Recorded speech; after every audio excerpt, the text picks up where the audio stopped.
Hey, what's up, guys? Welcome back to another sports stuff video. Today, we are talking about the New York Jets and my offseason plan to turn them from the #2 overall pick into hopefully playoff contenders. Currently with one of the longest active missed playoff streaks in the NFL. So if you guys enjoy, please like, comment, subscribe. Let's get into the video. So the New York Jets offseason plan. Here's what we're gonna do. Starting off, the cuts and/or trades. They are currently sitting at 67 positive $1 million in the NFL cap space. Then in 2027, they have nearly 200 million, and in 2028, nearly the full 260. So lots of money to play with, and because of that, when it comes to cuts or trades, I'm gonna do none. I don't want to trade anyone out of this team, and honestly, I don't want to trade anyone into this team. Yes, we see a lot of rumors like maybe Kyler Murray is an option for the New York Jets. Maybe they have to trade like a second-round pick for Kyler Murray. Then they have #2 overall and #12 overall, and they can trade out of the 2 spot and get more draft capital. But for me, if I'm the New York Jets, I'm just taking Dante Moore, and I'm calling it a day. So no trades, no one trading out, no one trading in, and no cuts either. And for restructures, same thing. Not really any big contracts on this team right now, so no restructures really necessary. Again, you're positive $70 million. You don't gotta worry about it. So re-signings and extensions, you're at positive 67 million. So we're gonna do some re-signings of guys who are gonna be on the free agency market in this coming offseason, and guys who will next season be free agents. So I want to get them extended. So first, we have Max Mitchell, their swing tackle. This year at a 67 PFF grade, 28 pass blocking, 79 run blocking. Again, swing backup tackle. He has experience at both right tackle and left tackle. He's showed flashes of talent, but it's never been consistent. I believe he's a former second or third round pick for the New York Jets. Not super strong, but very quick with his hands. Knows how to play with leverage. Armin Membo and Olu are not going anywhere. But again, Max Mitchell will be that swing backup. If one of them misses time, Max Mitchell can step in and be a starter for a couple of games. So I'm going to give him a 1-year, $2 million deal. Other guys like that are swing backup tackles. Kendall Lamb is one of the most well-known in the last 5 or 6 years. He was a really big swing tackle for the Browns and for the Tennessee Titans. Every team has a swing tackle. A lot of them are better than others. I don't think Max Mitchell's a starter anywhere, but I do see him as a guy who on either side of the offensive line can step in and give you valuable snaps if needed. So I'm going to re-sign him to 1 year, $2 million. Next, we have John Mechie. John Mechie this season had 33 receptions, 274 yards, and 2 touchdowns. Injuries and health concerns hampered his career start. He got traded mid-season for Michael Carter, the corner. Currently, he's going to be the wide receiver 2 next to Garrett Wilson. So I like that role for John Mechie, not the wide receiver 1. Gets a little bit better on one-on-one looks. Showing right now versatility on the outside. In Houston, with the injuries and the health concerns, he never really got a chance to ever compete for a boundary receiver. So once he got back healthy, he kind of took snaps from Tank Dell after his injury in the slot. So I think John Mechie, he's proven right now he can be on the outside. He is only 5'11", but if you watch him play, he plays like he's 6'3". He jumps over guys to try and get the ball. Great at high pointing the ball in midair. I really like John Mechie. I'm going to do an original round free agent tender, so if he is signed elsewhere, the New York Jets get a second-round pick. Otherwise, he's on the books for the Jets next season for $3.4 million. Listen, I don't think anyone's going to be signing John Mechie if they have to give up a second-round pick, so the Jets are going to get him back for $3.4 million, and you feel pretty good about that. Again, if someone does sign him away, you get a second-round pick. Don't think it's going to happen, but John Mechie is to be back on the New York Jets as a wide receiver, too. Then next I'm going to sign is Jawan Briggs. Jawan Briggs this season had 28 tackles, 4 sacks, a forced fumble, 28 run stops, and 38 pressures from the D tackle spot. He was traded to the New York Jets from Cleveland right before the season started. He's a great run stopper up front, and this season showed that he can be a true pass rusher as well. He's starting now in a placement of Quentin Williams post his trade. He'll be very cheap to retain with the restricted free agent tender. He was an undrafted free agent 2 seasons ago, so he's only on $1 million a tender. Year 2 in Aaron Glenn's system, I think will do wonders for him. In year 1, he went from a 53rd man rostered spot on the Browns to 28 tackles, 4 sacks. Like, amazing. I really like Jawan Briggs. I think he's a great run stopper. And again, once Quentin Williams is off the team, showed again he can do more versatility and be more of a pass rusher as well. So Jawan Briggs for $1 million, that is a steal. Next is to be Joe Tippmann, their current starting center. Starting guard, I think, actually. 66 PFF grade, 69 pass blocking, 67 run blocking. Last piece of the young offensive line needing an extension. Currently, I believe 3 of their 5 guys are on either rookie deals like year 1 or signed long term. And Joe Tippmann is the last guy that I would actually sign to an extension. Had a rough year with 6 sacks allowed and 7 penalties. By no means am I saying is Joe Tippmann elite, but to me, if you can get starting quality offensive linemen, you gotta extend them. The NFL is too thin on starting quality offensive linemen. And Joe Tippmann, I think a lot of it was a poor offense, bad quarterback play, bad wide receivers, so they're holding onto the ball. A lot of issues. But I think another year in the offense will do him good. We'll have 4 to 5 offensive line spots here for the future with Josh Myers, Joe Tippmann, and the 2 rookie contract guys that you're going to extend in Oli Fashanu and Armin Membo. So Joe Tippmann, I'm going to give him a 2-year extension for $15.5 million at $8.5 million guaranteed. That is 55% with a $5 million signing bonus. So yeah, basically the first year is the only fully guaranteed a spot. Then the next year you can save $7 million cutting him. So not an awful deal for Joe Tippmann. It is kind of like, hey, let's at least have 4 to 5 guys here for the next 3 seasons. And then in 2028, when we want to, figure out what we want to do with Oli Fashanu, Joe Tippmann, and our quarterback, Oli Fashanu, Armin Membo, and our quarterback, Joe Tippmann could be cut and you save $7 million. But you at least have him for the next 3 seasons. Next, it's free agency. At free agency, you have $73.9 million because you push a lot of that money to the future. First off, I'm going to sign it's Alex Anzalone. Alex Anzalone had 68 tackles, 3 sacks, 44 run stops, 3 sacks. Already said that. 1 interception and 18 pressures at the linebacker spot. To me, it's the most obvious free agent signing I see happening. Linebacker next to Jamie Sherwood is the #1 priority for this defense. They have corners that they like. They have safeties that are young that they like. The defensive line has a lot of talent. Linebacker is very weak, especially with Quincy Williams being a free agent. So I think Aaron Glenn's going to go grab his guy in Alex Anzalone to be his linebacker 1, his Mike. He's going to be the signal caller for his defense.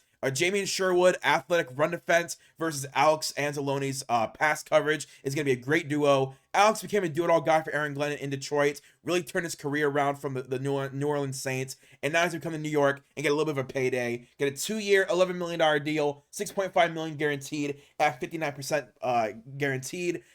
Jack Campbell just made a first-team All-Pro. He's going to get an extension this offseason, and now he just qualified for even more money. So I just don't think you can keep Alex Anzalone and Jack Campbell on the roster. So Alex Anzalone is going to be the guy on outside looking in. But big win for the New York Jets, who get a great starting linebacker for Aaron Glenn's defense. Next, I'm excited is Jalen Thompson. Jalen Thompson, the safety, had 64 tackles, 0 interceptions, 1 forced fumble, 10 run stops, and 5 pass breakups. He's one of the best sure tacklers at free safety. Great athletic speed, knows when to tackle as well. Doesn't overbite on tackles and try and stop a guy early. He knows when the ball is about to hit him, he then goes for the tackle. Great speed to track down wide receivers. Safety, yes, is the weakest part of this defense because of talent, but it's young guys that I think they want to develop. But Jalen Thompson comes in, gives them a floor that they can rely on at free safety. Lock up a great young safety with lots of starts. Arizona is a crap show, and especially with a new head coach. That means a new defense, a new offense. The New York Jets could benefit from getting Jalen Thompson because it is a new core coming in to coach that team. So Jalen Thompson gets a 4-year, $43 million deal, $28 million guaranteed at 65% guaranteed. So yeah, I think Jalen Thompson, it's great for him. He goes to New York, can be the bona fide #1 secondary guy, get a lot of press because New York is the media market of the world. He can come in, elevate the floor of this defense, and I think that'd be great for Jalen Thompson, his career, because I think he's definitely a Pro Bowl level safety, but in Arizona, no one's watching Arizona games. No one's doing it. But me, because I like Kyler Murray. So next is Rico Dowdle. I'm going to grab Rico Dowdle to be my running back. I don't think Breece Hall's coming back. I think that relationship is too far soured for him to return to New York. So if I'm the New York Jets, I'm going to let him walk and just go and grab Rico Dowdle. Rico Dowdle last year had 1,000 yards. This year had 1,000 yards. 1,075 yards, 6 touchdowns, and a 4.6 yards per carry average. He came on great in Carolina. Towards the end of the season, definitely started to slow down. But Rico Dowdle, I think, it can be a pretty solid running back for you. Showing he can play in tandem, so you don't have to rely on Rico Dowdle to be your #1 running back and have him be a bell cow guy. He can come in spurts, give him 10 to 15 carries a game, and he's going to churn out 45, 50 yards. Downhill guy with elusiveness to find the gap. Won't be too much to get him. I think there'll be a big market for him, but I think a lot of guys are going to get outpriced because, who's going to sign a running back for more than $7 million? I don't think it's going to happen this offseason. So he comes to New York Jets where he's going to get 15 to 20 carries with another guy had a rough final month of the season. You know, with the Jets, you have Braylon Allen, you have Isaiah Davis. Rico Dowdle gives you a veteran voice and a guy you can rely on in key moments at the running back position. I'm going to give him a 2-year, $11.5 million deal, $7 million guaranteed at 61%. I think it's a great deal. Rico Dowdle gets a, I'm not going to say starting job guaranteed, but it's a near guarantee because he's a veteran, and Braylon Allen hasn't really shown much this season in this offense that he can be successful. But I think Rico Dowdle, it would be a great, like, David Montgomery version of this offense for Tanner Eggstrand, who comes from Detroit. So, yep, Rico Dowdle is going to be signed. Another Lion I think they're going to be signing is Levi Onwuzurike.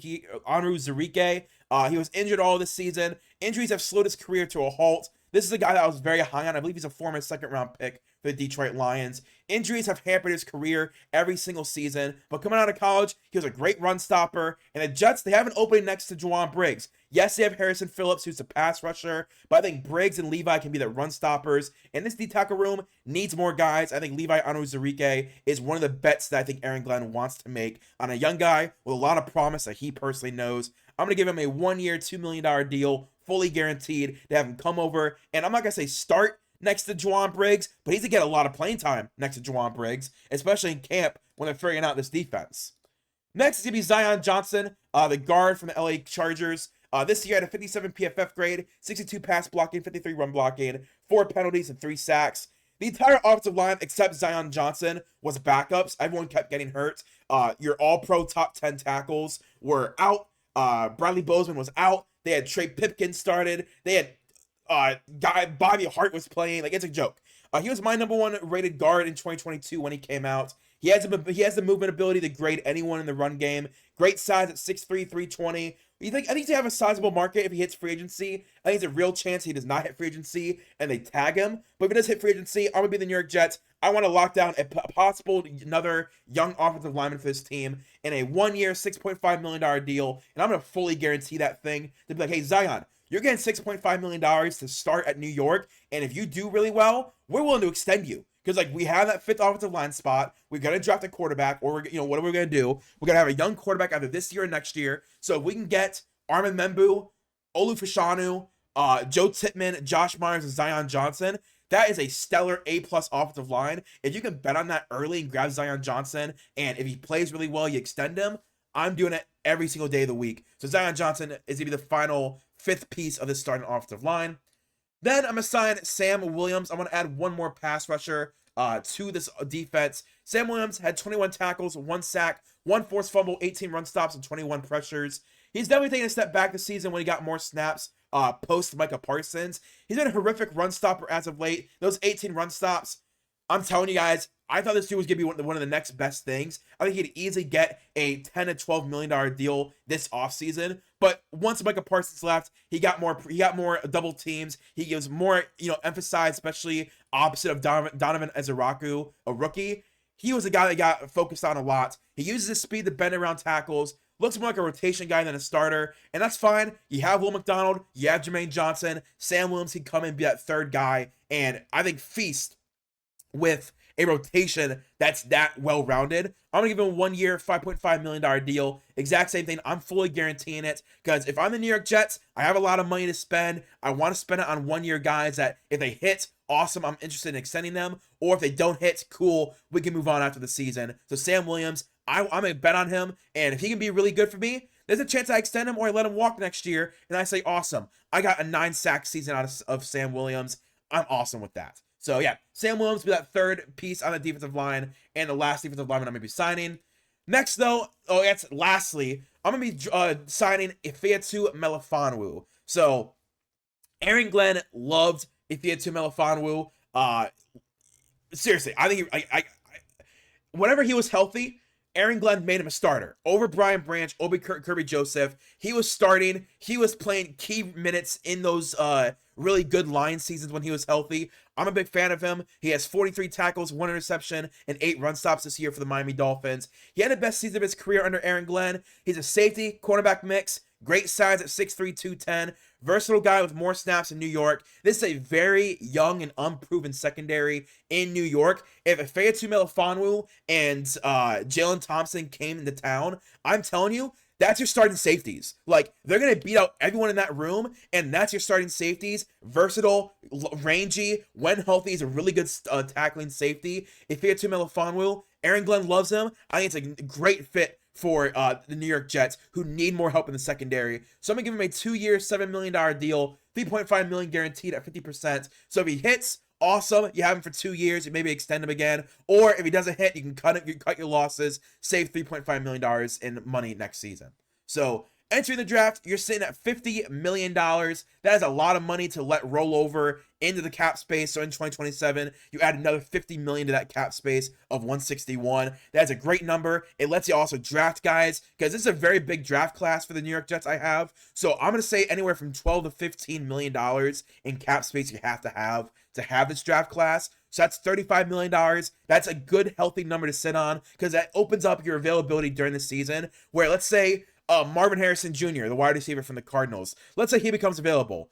You could trade for him. Let's say A.J. Brown from the Eagles becomes available. You have the money to trade for him. Let's say Max Crosby becomes available in the midseason. You have the money to be able to trade for him. So I'm leaving that $35 million open for this team. By entering the draft, here's what I decide to do. So, yes, very big class coming into New York, but a lot of these guys are either starting or high-end role players. So, at number 2, I'm going to grab Dante Moore. I'm not overthinking it. I like Dante Moore. I think he has a higher ceiling than Fernando Mendoza, but he has a lower floor than Fernando Mendoza. So, if everything goes well, I think Dante Moore is a very athletic guy, great thrower over the middle. I think the Tanner Ekstrand system, where he loves those deep crossers, Dante Moore loves throwing that deep crosser. My quarterback, too, he can make any throw on the football field, and he's going to be 20 at the time of the draft. Only 20 games he started in college football, so yes, you can worry about that if you want to. I'm not worried about it. Lots of room to grow at only 20 years old. I don't see him going back to school. We can guarantee a number 2 overall pick in this class. Great O-line as well for him to develop, with great wide receivers and Garrett Wilson, Adonai Mitchell, and John Mechie, and great tight ends with Mason Taylor and that group. Running backs, yes, you could technically improve. Maybe you could re-sign Breece Hall with the idea that Dante Moore is going to be drafted. But great offensive line, great wide receivers, great tight ends, and a coach that schemes offenses that he succeeds in. I think it's a great fit. I'm going to grab him at number 2 and not look back. Then at number 15, I'm going to grab Avion Terrell, the corner from Clemson. He's my personal cornerback too. Dude can guard anyone. He's a perfect scheme fit for Aaron Glenn, being a physical corner who will take top guys one-on-one. He has great speed. He attacks the ball in the air and uses his hands to force fumbles or pass breakups. He's active, and that's the thing. He has an active mind, active eyes, active hands. He knows what to do, knows when to do it, and he sees the opportunity and he does it. So I'm a very big fan of Avion Terrell. He's not getting a lot of hype right now. He is definitely a first-round pick. Definitely going to be a first-round pick. But I don't think people understand how good he's going to be out the gate. Obviously, Mansour Delane is the number 1 corner in this class. But Avion Terrell is a very close number 2 for me on this big board. Then number 34, I'm going to grab CJ Allen. I don't think he makes it to the second round, but if he does, at 34, second pick in the second round, not an awful idea. So CJ Allen, linebacker from Georgia. Quincy Williams, this is his replacement long-term. This is the guy that's going to replace Alex Anzalone. He's a great run defender, doesn't let things get past him, very athletic dude who I think Aaron Glenn's going to love, and he's going to have him in his arsenal. I think CJ Allen could easily beat out a lot of these guys in this linebacker room to be linebacker 3, and even at times, he's going to start over Alex Anzalone. He's going to start over Jamie Sherwood, because if you're going to waste a number 34 pick on a guy who isn't starting for you, I'm sorry. If he beats these guys out fair and square, he's going to play over the guys that got signed and have, extensions already in place. I'm a big fan of CJ Allen. Again, I think he could easily be a first-round pick, but I think it's a really real chance because he's a linebacker. He slips out of the first, and one of these first 5 picks in the second round get a first-round talent at linebacker. Then number 44, I'm going to grab Chris Johnson, the corner from San Diego State. Chris Johnson, ball-hawking corner who just hunts turnovers. This defense had 0 interceptions in 2025 for the first time in NFL history. Meanwhile, Chris Johnson had 4 interceptions himself. So, great ball hawker, knows how to follow routes, knows how to shadow receivers. He's 6 foot, 195. That's the ideal size. He has a great burst. He is a great man corner I think Aaron Glenn is going to love. And I think there's a real chance day 1, he's cornerback 1 week 1.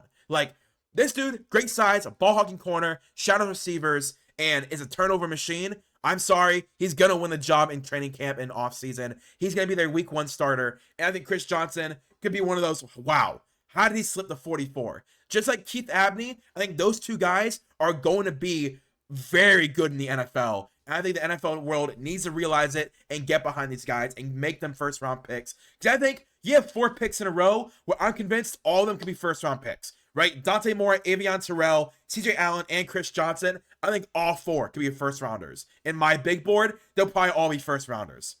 Then all the way down to number 102, linebacker Jacob Rodriguez. Again, I don't think he's going to be there. I think he's going to go in the 3rd round, maybe even the 2nd. I don't see him as a 4th round pick.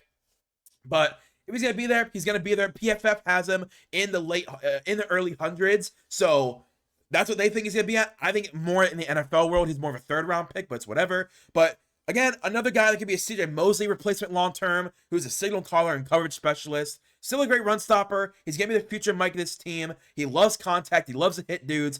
Again, I don't see him as a day 3 pick. I think he's 100% going to be a 3rd rounder. But if PFF's going to keep having him in the in the early hundreds, I'm going to grab him every time. And I'm sorry, until PFF fixes it, where he's going to be a 3rd rounder, I'm going to keep grabbing him. It's going to be a steal every single time. And I'm going to be very happy at 102, grabbing a potential starting linebacker.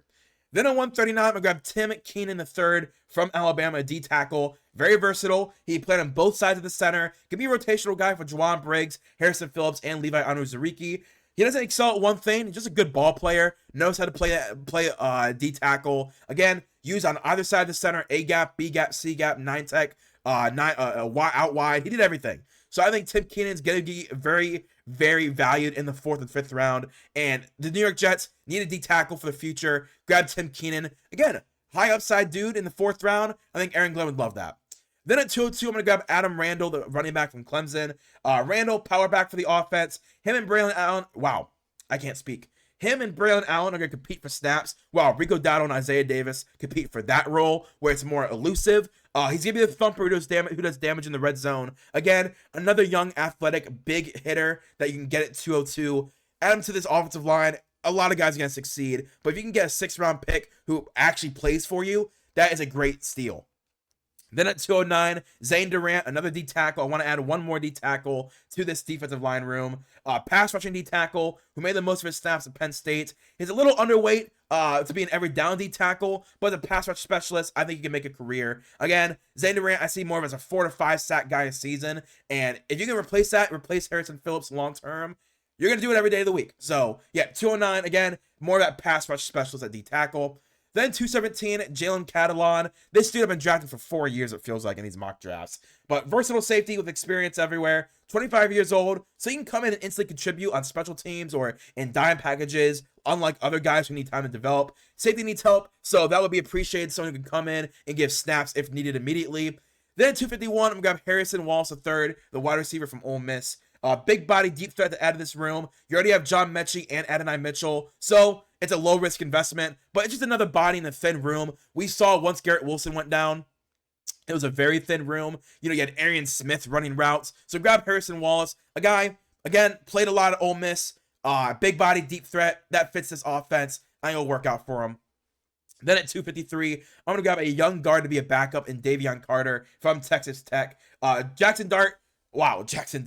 Davion Carter is, you're going to throw a high potential guard in there, who started on one of the best teams in football. Yes, the offense wasn't the speaking voice for this team. It was the defense, and that was their calling card. But Davion Carter, again, high potential guard, starting one of the best teams in college football. He is only 295 pounds. He's 6 foot, 295, so he could be a UDFA instead of guard. But if you saw him as a priority UDFA, might as well draft him in the 7th so you can say that you have him. So yeah, that's be my mock draft for the New York Jets. Again, high value everywhere. The first 4 picks are guys I think could start in the NFL right now and be first rounders. Then you have a lot of high potential guys like Jacob Rodriguez, Tim Keenan, Zane Durant, Harrison Wallace, and some backups and role players in case of injury. So this is going to be my projected depth chart. Again, they run a 4-2-5 defense. So on offense, you have Dante Moore. I couldn't cut Justin Fields. I didn't feel, it felt dirty. I know they're going to do it, but I didn't want to cut him, so he's the backup with Brady Cook. Running back with him, Rico Dowdle, Braylon Allen, Isaiah Davis, and Adam Randall. Tight end, Mason Taylor, Jeremy Ruckert. Wide receiver, Garrett Wilson, John Mechie, Adonai Mitchell, with the current guys of Arian Smith and Quentin Skinner, with a draft pick of Harrison Wallace. Left tackle to right tackle, it would then be Olu Fashanu, Zion Johnson, Josh Myers, Joe Tippmann, Armin Membu. That's amazing. That's amazing. That is an amazing offensive line. Max Mitchell being that swing left tackle, right tackle. Marquise Hayes with history at center and right guard. And Davion Carter to be that, backup just in case. Defensively, you got Will McDonald, Jermaine Johnson, Brandon McGregor, Tyler Barron, and Eric Watts. You add Sam Williams to the room as that 1-year deal, that third edge rusher. D tackle, you have Juwan Briggs, Harrison Phillips. Then you add in Zane Durant, Tim Keenan, and Levi Onwuzurike. You have Mozzie Smith. I'm not too familiar with how well Mozzie Smith did once he got traded. I didn't hear his name, and when I was doing all this on PFF and ESPN Plus, not a lot was talked about Mozzie Smith. So he's there, but I'm not really betting my future on him. Linebacker, you bring in Alex Anzalone, you have Jamian Sherwood, you have Kobe Keene and Cam Jones. Then you draft Jacob Rodriguez and CJ Allen. Then at corner, Quantez Stiggers, Jarvis Brownlee. I know they're very big fans of those two guys, as well as they are with Azariah Thomas. But you add Avion Terrell, you add Chris Johnson. That just elevates the cornerback room, where I do think Avion Terrell starts day one, and Chris Johnson could earn a spot to also be a starter. Then at nickel, you have Jordan Clark, Jazir Taylor. Again, more guys I know they're very, very high on. At safety, you have Jalen Thompson, Jalen Catalon, Dean Clark, Malachi Moore, and where is Ifeatu Melifonwu? I did not add him to the list. Melifonwu would be the strong safety, Jalen Thompson the free safety, with Jalen Catalon, Malachi Moore, and Dean Clark. Just kind of rotating in. But yeah, that is my depth chart projected for the New York Jets. I like it. I wouldn't say it's a Super Bowl winner. This is definitely more of a team that's developing, but this is a potent offense. One of the best offensive lines in the NFL I built, with Dante Moore, deep threat wide receivers who are great at possession catches as well, an interesting running back room, consistent tight ends. The defense, though, would definitely have some questions, but high-end role players, high-end starters with high-end potential. I like this team. They could easily win 6 to 8 games, which is better than, the 2 they won this year with no interceptions, but yeah, that's my projected depth chart. That's my offseason plan for the New York Jets to go from number 2 overall to at least maybe competing for the playoffs. We'll see, but I definitely like this offseason plan a lot. So if you guys enjoy, please like, comment, and subscribe. Let me know in the comments down below. What's their record? What do you expect their record to be if this was their moves? Again, I said anywhere from 6 to 8 wins is where I would predict this New York Jets team to get to. Again, that's tripling the win record of this season. I think this will be a better defense overall. The offense will take leaps and bounds better than it was in 2025. But let me know in the comments down below. And again, I'm very active on Reddit. I recently opened my Reddit account, and I've been very active across all 32 teams and their Reddit accounts. So if you want to follow me on Reddit, it is in my link tree down below. Like, comment, subscribe, and I'll be doing offseason plans for all 32 teams. So, eventually your team's going to get covered. So if you guys enjoy, like, comment, subscribe. I'll see you guys later. Peace and bye.